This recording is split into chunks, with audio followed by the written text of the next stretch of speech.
Hello, everyone, and welcome to Group Four's conflict resolution group project. My name is Ben. I'm working with Angela, Barbara, and Stephanie, and here is our presentation. In our group conflict scenario, we have a young adult who is seeking independence when he reaches the age of 18. He's currently 17. He is strong-willed and wants to move out to show that he is capable of growing independently. His mom does not believe that he is ready for this step, wanting him to stay at home with her until he is able to reach a point where she feels he can live on his own safely. The social worker who works with Jordan is advocating for Jordan to begin living in a supportive apartment program that will help Jordan adjust to independent life. All three are having a difficult time hearing the other person's perspectives and coming to a conclusion that will satisfy everyone involved. The facilitator that is working with them is trying to help them resolve this conflict using nonviolent communication and common ground techniques. I will be playing Jordan, a youth involved in the foster system who is entering the transitional age period. And I will be playing Lily, Jordan's mother, who has Jordan removed from her home a while back after Jordan witnessed violence in her home. Lily also has a history of drug addiction, and that was one of the concerns in placing Jordan back into her care. However, she is now advocating for Jordan to be placed back into her care. She feels that she's made a lot of progress and is now ready to care for her son. And I'm Angela. I will be playing Carol, a social worker involved in Jordan's life, who is advocating for Jordan to live in a supportive living environment. I'm Barbara. I will be playing Carina, the facilitator of the meeting. Hi, everyone. Thank you for attending today. I'd like to work together to set some ground rules for these team meetings that we'll continue to have on an ongoing basis. First, I'd like to ask that if anyone's speaking, they have the floor and we'll do our best not to interrupt. Does anyone else want to propose a rule? I would like to propose that everyone should be respectful of group participants and everyone should take turns talking, giving everyone time to express themselves. Jordan, what about you? Would you like to suggest any rules for our team? I really just want to make sure that my voice is being heard.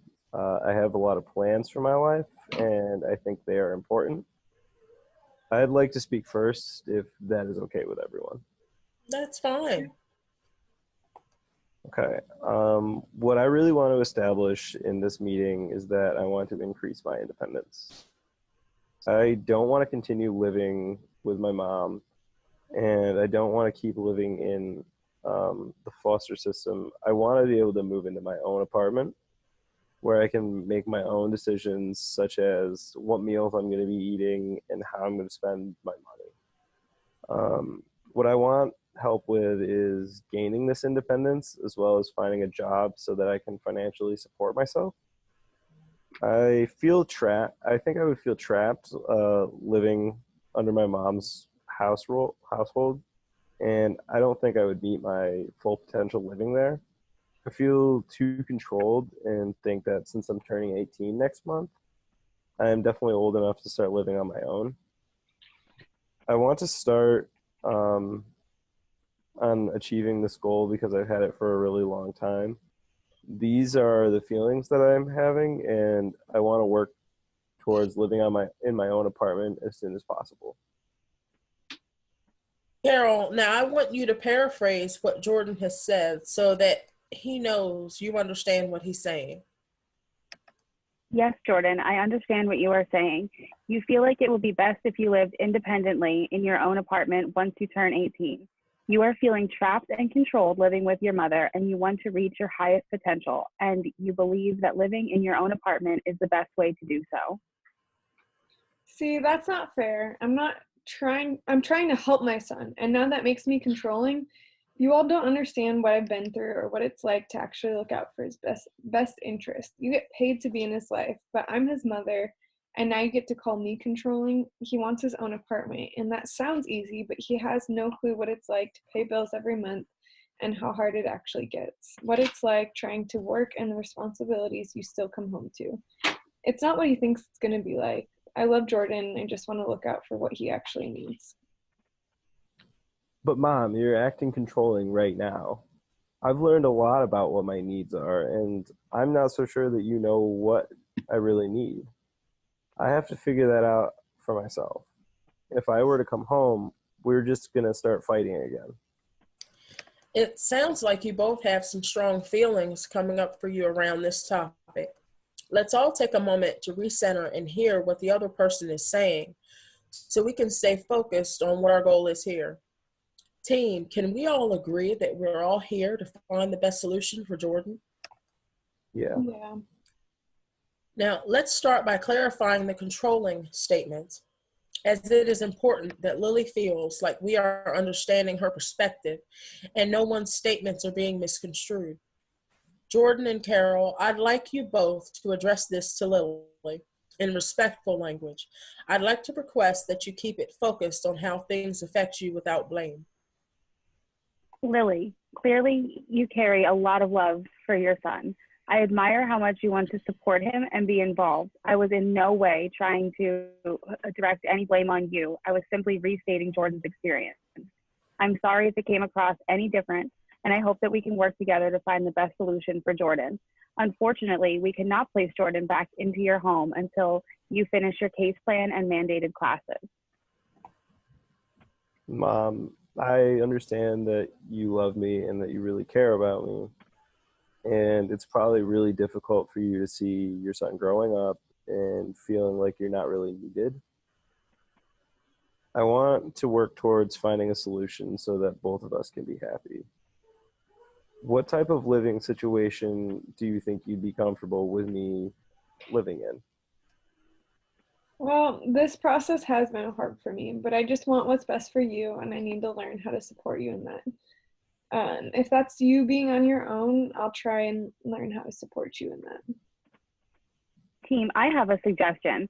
There are new programs out that are called supportive living environments. Jordan will still be given support, but there will also be certain expectations like a drug-free environment and being back by curfew. I think that this could be a good way for Jordan to transition into independent living as he is working towards his goal of being fully independent. We can continue these meetings to check in on Jordan's progress so we can decide when he is ready for that next step. In addition, Lily, you would be able to come and see Jordan up until curfew hours, and actually it's welcomed and encouraged that you visit. Jordan and Lily, what are your thoughts on this being the next step? I think the supportive apartments sound like a really cool idea.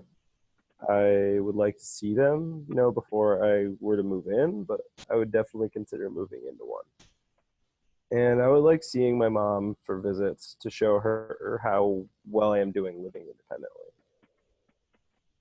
Yeah, I could see that working. As long as I could come see Jordan and he would be placed close enough where I could take the bus to see him, I would be open to the idea. I really do just want what's best for him and for him to feel supported. All right, everyone. I love the progress we're working together for Jordan's best interest. I'm sure everyone needs time to process these upcoming changes. So let's plan to meet back here in a couple of weeks. Thank you, everyone, for your participation and for your willingness to see each other's perspective.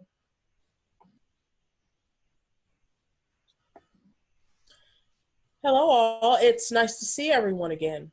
During this meeting, I would like each of us to focus on using nonviolent communication. For anyone who is not familiar with this concept, nonviolent communication is a communication style where the purpose is to listen to one another openly without judgment. We will share in this discussion how others' perspective affects our own basic needs. This way, we are listening to what others have to say rather than focusing on our own responses. I will assist anyone who feels they need assistance. Is that something everyone can agree to? Yeah. Okay, great. To start today, I would like to review the ground rules that we set in our previous meeting. Those rules were to be respectful, speak one at a time, and not interrupt. Does anyone else want to propose a rule? If not, we can move forward with the meeting. Jordan, have you been able to schedule a meeting to visit the supportive apartments yet? Yes, I have. I was able to go a week ago, and I have to say that I really like them. I do have some concerns about them that I would like to express, if that is okay with everyone. Sure, of course. Sure. Okay. My main concern is that with these apartments, I wanted to live alone, independently. What I noticed at the apartments that I visited was that there were 3 or 4 people in each apartment. I don't know if I would feel comfortable living with all of these new people who all know each other when I don't really know anyone. Is there any way I could begin living in an apartment by myself? Okay, Jordan, let's practice communicating your need in wanting to live alone. What is the basic need behind that, and why is it you believe living alone can meet this need? Okay, yeah, sure. I have had a difficult time living around others for most of my life. Due to the trauma that I've experienced, I have a difficult time sleeping and sometimes struggle with basic everyday functioning.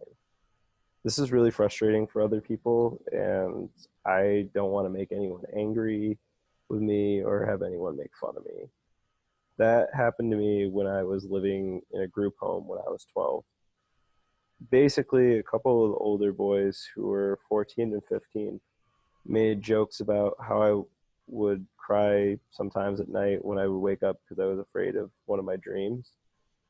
I did not feel like I fit in with that group, and I'm afraid that this could happen again if I live in another group setting.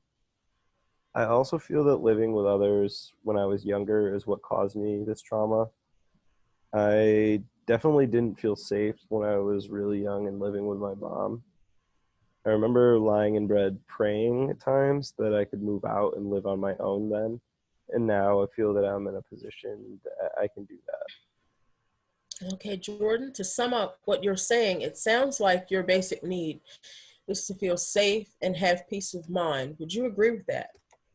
Yeah, that's correct. Safety has always been, or has not always been my reality, but it's always been a desire of mine. And I guess I didn't realize that this is how I feel until I met this, or until I realized this need. Okay, Jordan, what is your feeling around not having this need met?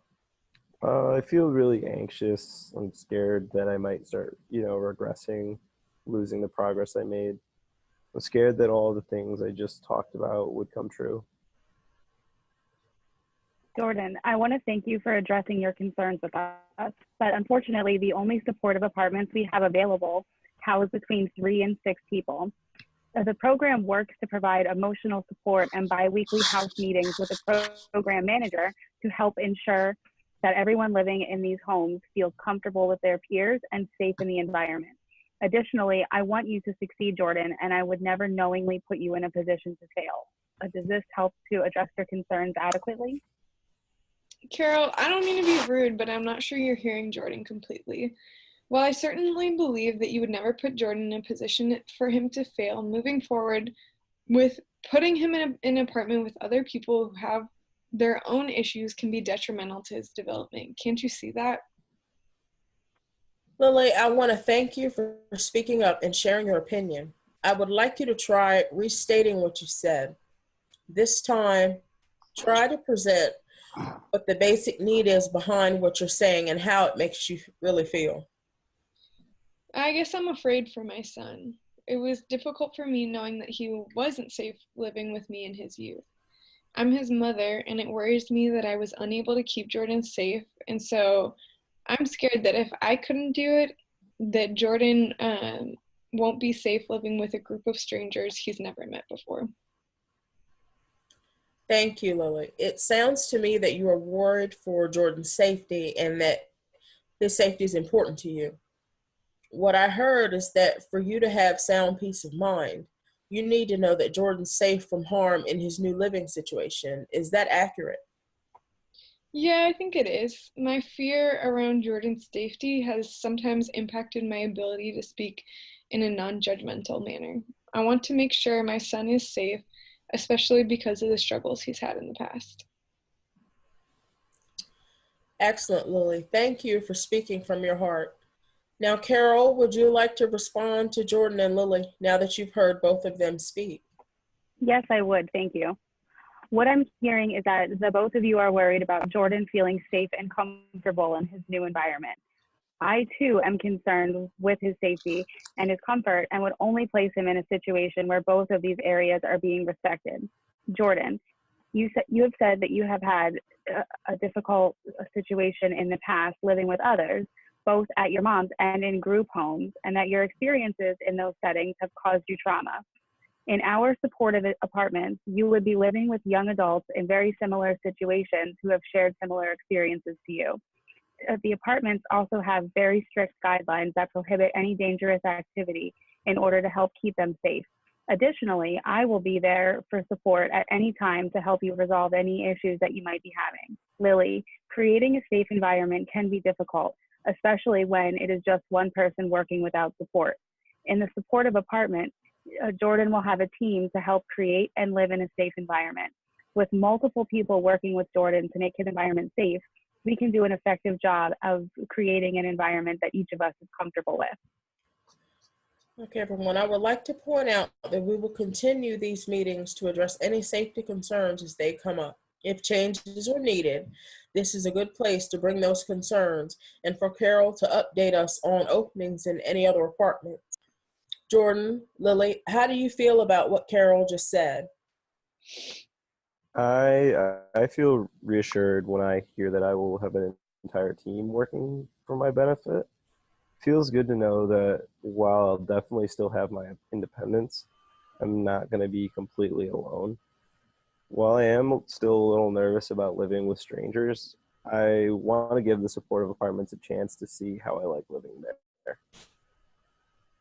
I honestly still have concerns, but I know that I will have to accept that. The most important thing to me is that Jordan has a supportive team when he gets there, so he doesn't feel like he has to do everything on his own. It might help me if I knew who it was that was going to be supporting him once he got there. Lily, once we have Jordan registered, I can set up a meeting for you to meet the team. Hopefully that will help to address some of these concerns that you are having. Thank you, Carol. That would be great. Okay, I think this seems like a good place to stop before the next meeting. We will continue to check in about Jordan's progress and the next steps. Thank you again, everyone, for participating and for being willing to understand each other's feelings and needs when these challenges come up.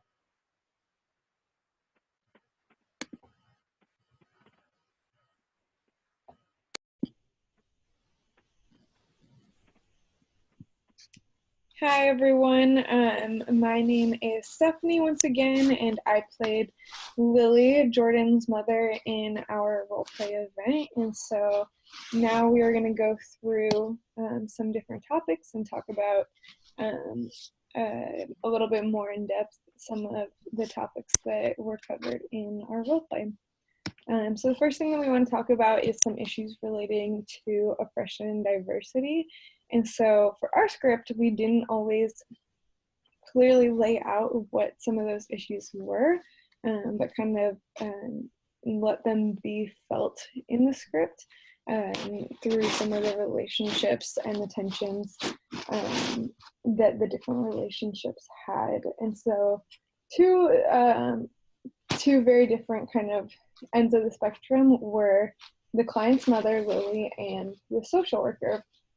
And so we made these characters to have very different backgrounds, different socioeconomic statuses, and all of that. And so you could feel the tension resulting from some of those differences in their conversation. And they were able to work through a lot of those issues and used a lot of those techniques that were facilitated by Carina and in order to work through some of those differences. But again, you can feel the differences that they went through. And so for Lily, she came from a pretty difficult background. Has struggled for a long time with addiction and everything that comes with that. In addition, she has her own trauma story, and so she brings her own trauma into the conversation. And so I think that's a lot of the reason why she reacts defensively to people. And so she would try and regulate the way that she was talking, but you see these moments of her being reactive to people, or being reactive to somebody like Carol, who she sees as more privileged and feels like doesn't understand her background and all of that. And because of her experience, she feels that walking into this room, everyone else looks down on her. And so she's seeing herself through the eyes of somebody who is marginalized and has this low socioeconomic status, and is concerned about what people will think of her because of that. So I was Carol. I was the social worker, and I was really struggling with wanting Jordan to go back into his mother's house. I was sort of using my experiences from other past clients, and I was kind of pushing them on to Stephanie, and I was, like other clients that have used drugs, and I was transferring all the stereotypes onto her. And I was sort of implying that she was not going to be a good parent, and I didn't feel that he should be able to return to living in her home. So we kind of came into a middle ground with a supportive living environment, and we worked towards the best way for Jordan to be working towards his independence, but still be monitored and followed. So another part of, or an example of oppression and diversity we have is with Jordan. A big part about it is Jordan's trauma that he had while living with his mom in his youth. While there, he witnessed some violence and witnessed his mom, using and abusing drugs, as well as other people in the home. So naturally, for a young person, seeing this type of stuff is going to be kind of unsettling. Definitely something that could cause trauma. It kind of results in him having some PTSD later on in his life, which is, makes things pretty difficult for him going through his future and going forward. And that's kind of where why a driving force in him wanting to get some independence so he can kind of move past that point in his life. Another traumatic part of his experiences was his experience in the group home. Now, traditionally, group homes are supposed to be like, a safe space type of environment where everybody is on even footing and everybody's treated fairly and everyone feels safe. And, unfortunately, in the real world, that's not always the case. As hard as people try.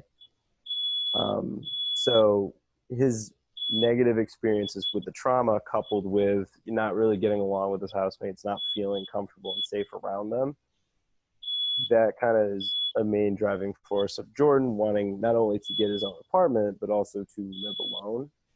And that kind of causes him to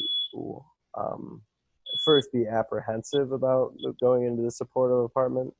And it's kind of more as he works with Carol, Lily, and Carina, and they form more of a community that he feels more comfortable with living in a setting like the supportive apartments.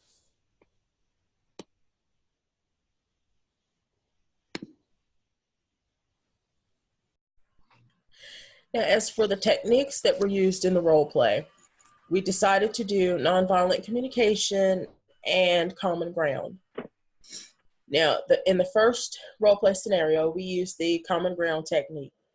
And to demonstrate the common ground technique, the facilitator asked each of the team members to paraphrase what the other person had just finished saying. And this was done to ensure that the person speaking was understood. And this gives the team members a chance to clear up any misconstrued ideas and misunderstood feelings. And in the second role play scenario, nonviolent communication was used. And during this role play, the focus was on listening, communicating feelings, and finding the need behind the feelings and trying to figure out how to meet the needs of each team member. Now, to expand on exactly how the common ground technique was used, we want to go back to team members feeling known, seen, and heard. Now, the example I want to use is between Jordan and Carol. Jordan was explaining how living independently would make him feel and why it was important to him. And because I think in his own life that he doesn't really feel like he is seen, known, and heard, it was important in the meeting for his team to make him feel that way. So the technique that I wanted to use as the facilitator was for Carol to repeat back what Jordan had said so that he understood that she heard him and they could make the best decision for him together. Now, in the second scenario with nonviolent communication, I want to use the example with Lily. Lily is Jordan's mother. She, of course, has her own issues and has some strong feelings and guilt about not keeping Jordan safe. And while in the meeting, Lily, you could really feel where Lily was just so unsure and so afraid for Jordan's own safety. So it was important for Lily to be able to get her feelings across and for the whole entire team to understand that, empathize with her, and help her move through those feelings and come to a viable solution that would make her feel comfortable as well as the rest of the team.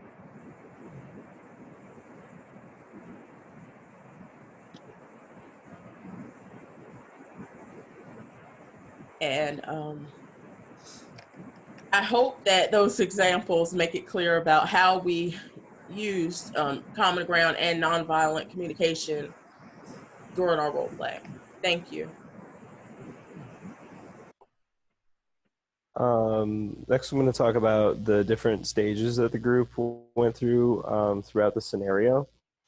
The group moved through the various stages of group development while working to find Jordan's next living situation. Initially, they kind of come together in like a pseudo community. This is in the first meeting when they're getting to know each other. Each person has a connection to Jordan, whether it's professionally or familial. And while everybody definitely cares about Jordan and wants him to be as successful as possible, they each kind of have very different ideas as to how that's going to be achieved. Everyone having different ideas leads to the group kind of entering the chaos stage, where there's a lot of conflicting opinions. Jordan, he wants to gain his independence, whether or not he's entirely ready. Lily doesn't think he's ready to be living independently and wants to bring him back to living with her. That way she can help him grow from the trauma that he's experienced throughout his life. Carol wants Jordan to begin taking those baby steps towards living independently, with suggesting like the supportive living program. That way he's getting the support he needs while also starting to see what life was like living independently. Each person holds very different views, and this leads to them not communicating in a way that allows each person to feel seen, heard, and known. This kind of is counterproductive and leads to not much success in solving Jordan's issues. Through Carina's use of the common ground techniques and later the nonviolent communication, the groups are able to entering the emptying stage.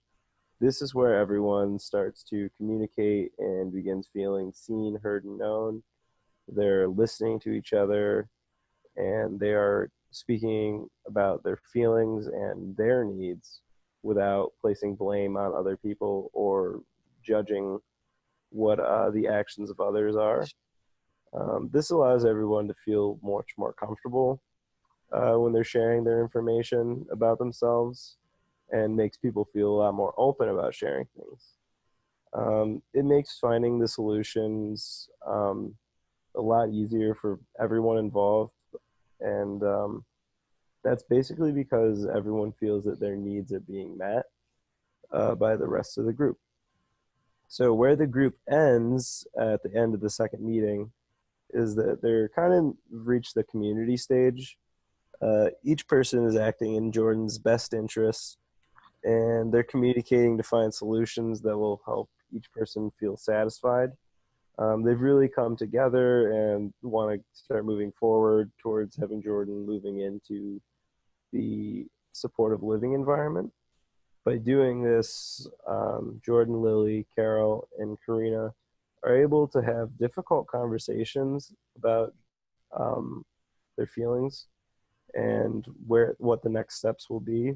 And they're able to resolve the conflicts that they face in a fashion where each person's needs feel met.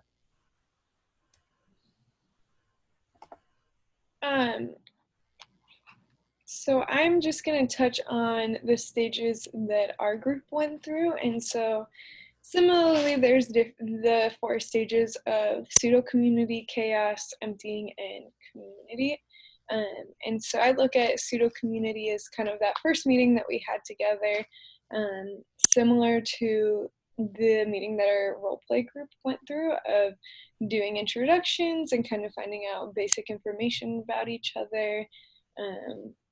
The language we used was more formal. We kind of got, asked get to know you questions and got a lot of basic information about each other and started from there. From there, different relationships progressed and we got to know each other a little bit better. And I would say, even though we didn't totally get to a chaotic stage, there's points when you get further in the project and when we were kind of nearing that end that we realized, we have to kind of get like the project done. Certain things took longer than we were anticipating and we ran into some different technology issues and stuff like that. And so I think that we were all able to use respectful language and kind of come together to work through some of those stuff. But you do feel kind of like those moments, either internally or externally, those moments of chaos. And we saw that kind of play out a little bit in, I would say, at the end of the group project, and just trying to get everything done. And then in the emptying stage, I would say I saw this at a couple of different points, but I think it was cool to see our group come together and form a solid idea of what we all wanted to work on together. And I think a lot of that sparked out of similar shared experiences in different work environments. And so a lot of us were talking about how we had been to family team meetings or CFTs or whatever they're referred to in your county. And we had the experience of trying to work through and resolve some of these placement issues or family conflicts, and how a lot of those things can surface in those meetings. And so that was kind of how we came about to choosing this role play scenario.